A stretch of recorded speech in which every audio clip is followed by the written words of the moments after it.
10वीं कक्षा के सभी छात्रों का मैं शिकलगार सर तहे दिल से स्वागत करता हूँ। हमने पिछले हफ्ते देखा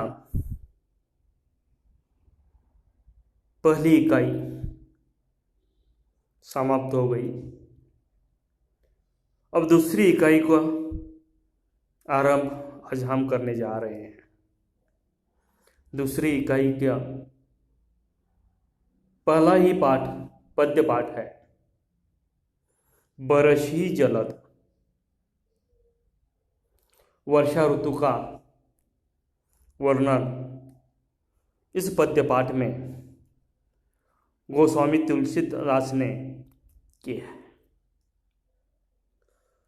इसमें वर्षा ऋतु और मनुष्य का जीवन, इसका संगम इस पद्यों के द्वारा, इस छंदों के द्वारा, चौपाई और दोहों के द्वारा की गई है। तो छात्रों, हम प्रथम देखते हैं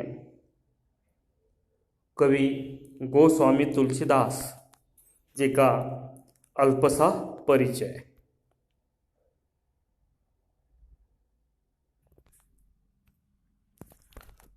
गोस्वामी तुलसीदास परिचय।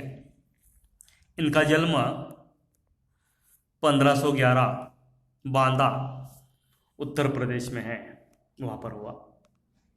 इनकी मृत्यु 1623 वाराणसी उत्तर प्रदेश में, यहाँ पर। गोस्वामी तुलसीदास ने अवधी भाषा में अनेक कालजयी ग्रंथ लिखे हैं। इन्होंने जो ग्रंथ अब तक लिखे हैं वह सभी अवधी भाषा में उन कालखंड के अनुसार लिखे हुए हैं। आप प्रसिद्ध संत, कवि, विद्वान और चिंतक थे। गोस्वामी जी संस्कृत के विद्वान थे, संस्कृत भाषा के वो विद्वान थे। आपने जन भाषा अवधी में रचनाएं लिखी। उस काल में अवधी भाषा यह जनमानस की भाषा थी, उसी में उन्होंने अपनी रचनाएं लिखी। आज से 500 वर्ष पूर्व, यह कालखंड कब का है? आज से 500 वर्ष पूर्व का है, जब प्रकाशन, किताबें छापकर देना, उसे प्रकाशन, दूरदर्शन, रेडियो जैसी सुविधाएं नहीं थी। ऐसे दौर में भी आपका ग्रंथ, छात्रों देखो, ऐसे दौर में यानी ऐसे कालखंड में जहां पर दूरदर्शन नहीं था, रेडियो नहीं था, छपाई की सुविधा नहीं थी, प्रकाशन की सुविधा नहीं थी, ऐसे कालखंड में भी रामचरितमानस जन जन को कंठस्थ था। जो इन्होंने महाकाव्य लिखा है रामचरितमानस, जन जन लोगों को कंठस्थ था।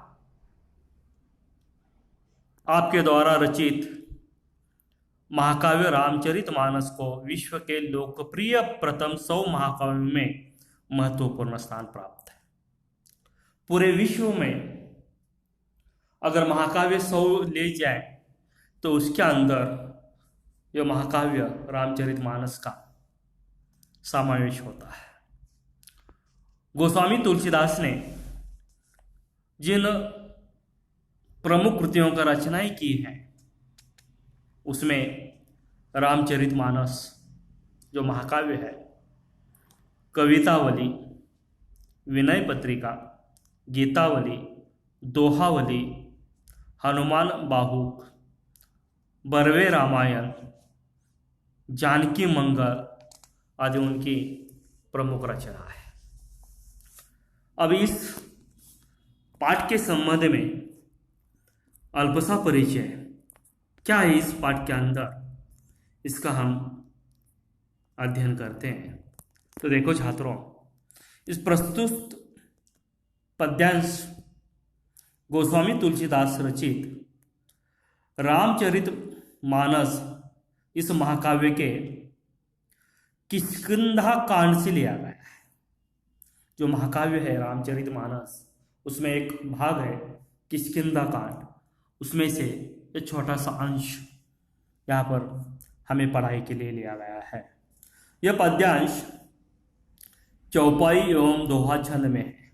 जो छंद है चौपाई दोहा, इसमें यह है, यह गोस्वामी जी ने वर्षा ऋतु में होने वाले परिवर्तन का सुंदर वर्णन किया है। हम जो वर्षा ऋतु का अनुभव ले चुके हैं, इसका जो परिवर्तन है, बदलता रूप है, इसका वर्णन इन चौपाई और दोहों के माध्यम से दिया गया है। उन्होंने वर्षा के साथ ही साथ समाज की स्थिति, विविध गुणों दुर्गुणों को भी दर्शाया है। वर्षा और समाज की जो स्थिति है, इस समाज में रहने वाले लोगों के विविध गुणों के, उनके दुर्गुणों का भी हमें यहाँ पर उल्लेख गोस्वामी तुलसीदास ने हमारे सामने दर्शाया है, दिखाया है। उपरोक्त प्रसंग सीताहरण के बाद का है।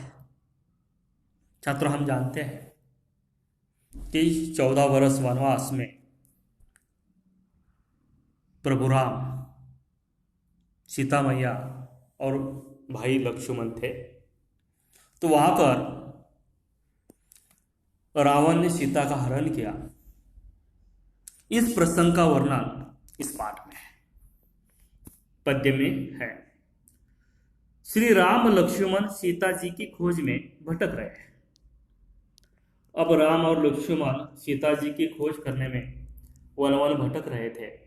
सीता जी के बिना राम व्याकुल है, बेचैन है।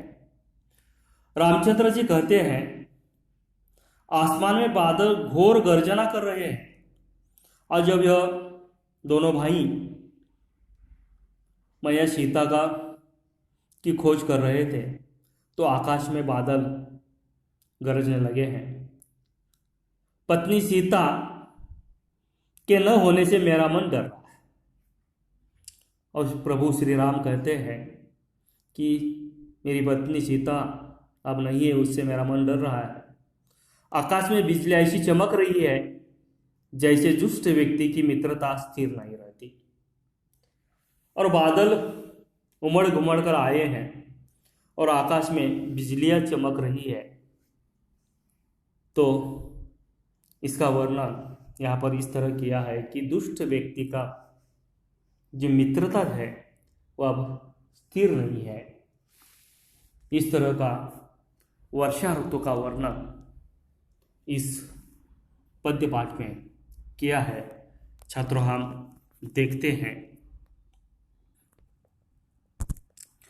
छात्रों, अपनी कॉपी लीजिए।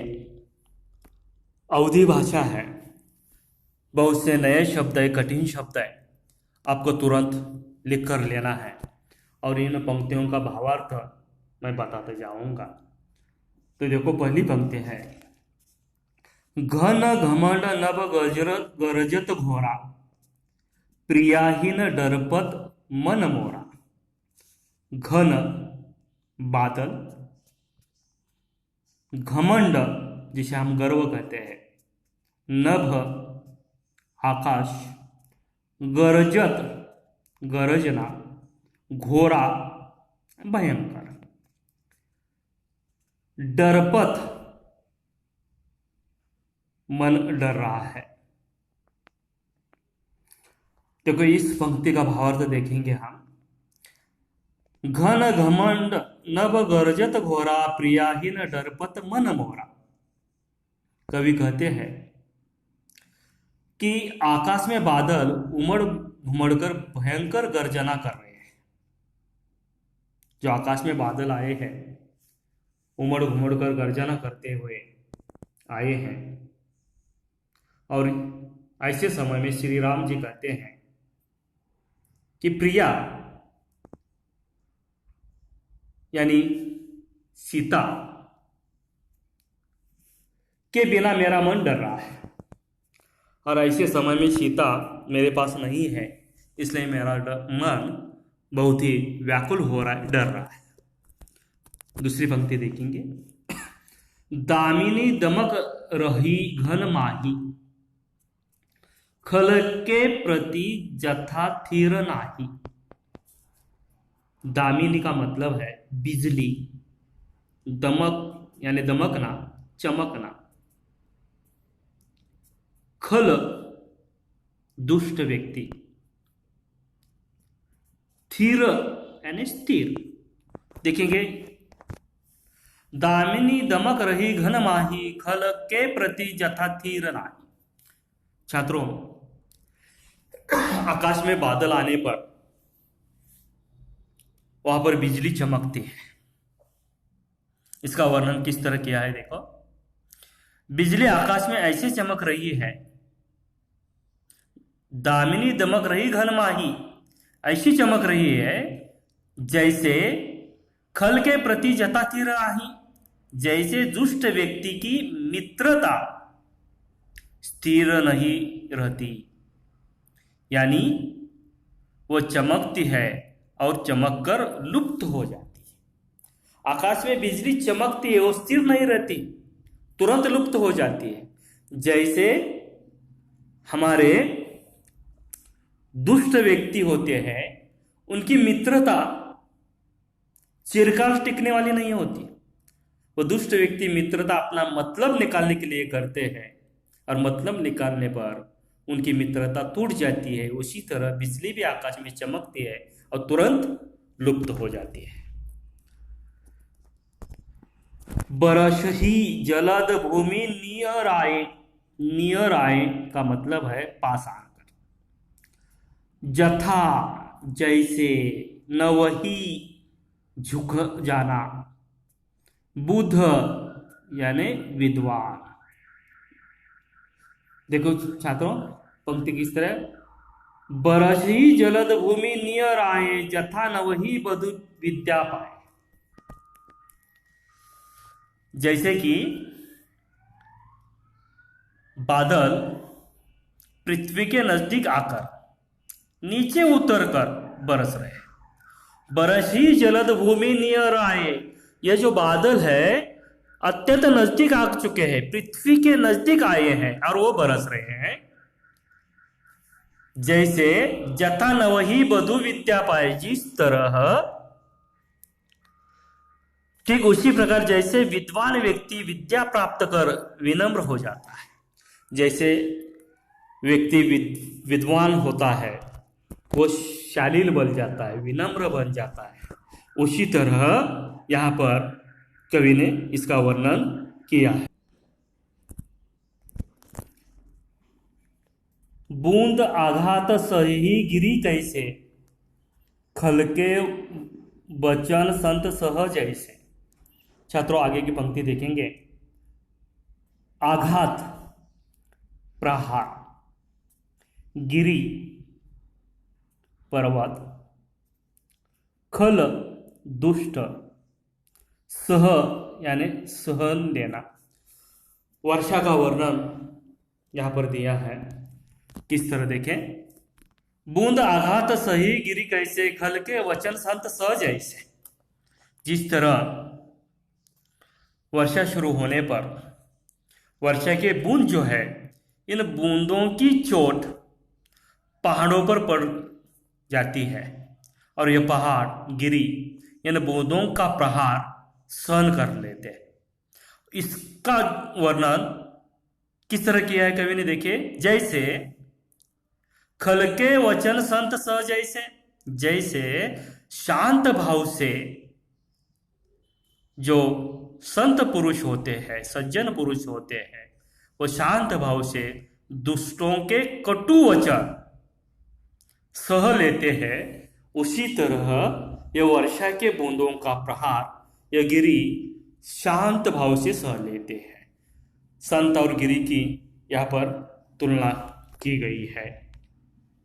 क्षुद्र नदी भरी चली तोराई, क्षुद्र यानी छोटी नदी, भरी चली तोराई, तोराई यानी तोड़कर, जस थोरहूं धन खल इतराही, थोड़े से भी, थोरो यानी थोड़े से भी। क्या अर्थ है इसका, क्षुद्र नदी भरी चली तोराई, जस थोरहूं धन खल इतराई। और इस वर्षा के कारण जो छोटी छोटी नदियां हैं, इस वर्षा के जल से भरकर अपने किनारों को तोड़ती हुई आगे बढ़ी जाती है, यानी क्षुद्र नदी भरी चली तो आई, अपने किनारों को तोड़ते हुए वो आगे बढ़ जाती है। जैसे मामूली धन पाकर भी दुष्ट लोग इतराने लगते हैं। जस थोरहु धन खल इतराई, मामूली सा धन प्राप्त कर दुष्ट व्यक्ति इतराते हैं, यानी मर्यादा का त्याग कर देते हैं। इस तरह वह नदी भी थोड़े सा पानी नदी में भर जाने पर अपने किनारों को तोड़ते हुए आगे बढ़ जाती है। भूमि परत भा ढाबर पानी, ढाबर यानी मट मैला, माटी जैसा पानी। ढाबर पानी जनो जीव ही माया लपटानी, लपटाने यानी लिपट जाना। पृथ्वी पर गिरते ही पानी गंदला हो जाता है। बारिश का पानी पृथ्वी पर पड़ने पर वो मैला हो जाता है, गंदला हो जाता है, मट मैला होता है। मानो प्राणी से माया लिपट गई हो, जैसे जनो जीव ही माया लपटानी, जैसे मानवों को अपनी माया लालसा लिपट जाती है, उसी तरह यह मट मैला पानी अच्छे पानी में मिलकर लिपट गई है। सिमटी सिमटी जल भरी ही तलावा, जिमी सदगुण सज्जन पही आवा। जिमी यानी जैसे, पही यानी के पास।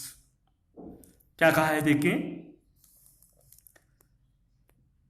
भूमि सिमटी सिमटी जल भरी तलावा, वर्षा का पानी एकत्र होकर तालाबों में भर जाता है।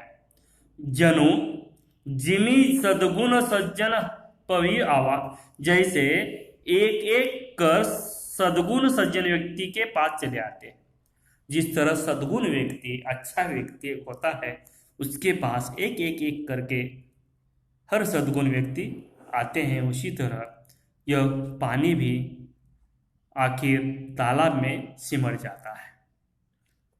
सरिता जल निधि मुह जाई, सरिता नदी, जल निधि यानी समुद्र, होई अचल जमी जीव हरि पाई, अचल यानी स्थिर। क्या मतलब है इन पंक्तियों का देखे, सरिता जल निधि मुह जाई, होई अचल जमी जीव ही हरि पाई। जिस तरह नदी का यह पानी समुद्र में जाकर उसी प्रकार स्थिर हो जाता है, जिस प्रकार जीव हरि यानी ईश्वर को प्राप्त कर अचल हो जाता है। जैसे यह नदी का पानी आखिर समुद्र में जाकर स्थिर हो जाता है, उसी तरह मनुष्य को भी यह हरि ईश्वर प्राप्त होने पर वह स्थिर हो जाता है, अचल नहीं रहता। इस तरह का वर्णन यहाँ पर कवि ने इन चौपाई में की है। आगे यह दोहा है, देखेंगे। हरि भूमि तृण संकुल, समझू पर ही नहीं पंथ। तृण यानी घास, पंथ यानी रास्ता, पथ, पंथ रास्ता। क्या कहा है कवि ने कि वर्षा होने पर हर ओर हरी घास उगाती है। जैसे पृथ्वी घास से परिपूर्ण होकर हरी भरी हो गई है, जिससे रास्तों का पता नहीं चलता। और ये पथ जो है, रास्ता है, उसका पता भी नहीं चलता कि इतना हुआ तृण घास हरी भरी हो गई है। जिमी पाखंड विवाद ले लुप्त हो ही सदग्रंथ, सदग्रंथ यानी अच्छे ग्रंथ। जिमी पाखंड विवाद ले, विवाद ते, क्या इसका मतलब? कवि कहते हैं कि जिस तरह यह घास से रास्ते का पता नहीं चलता, उसी तरह यह दृश्य ऐसा लगता है जैसा पाखंडी के पाखंड भरे मत के प्रचार से सदग्रंथ लुप्त हो जाते हैं। जो पाखंडी है, उनके इस पाखंड से जो सदग्रंथ है, जो अच्छे विचार है, वो लुप्त होते जा रहे। इस तरह का वर्णन वर्षा ऋतु और मनुष्य जीवन का यहाँ पर किया है। आगे की चौपाई हम आगे देखेंगे। धन्यवाद। आप अपना और अपने परिवार का ख्याल रखिएगा। फिर एक बार आप सभी का धन्यवाद।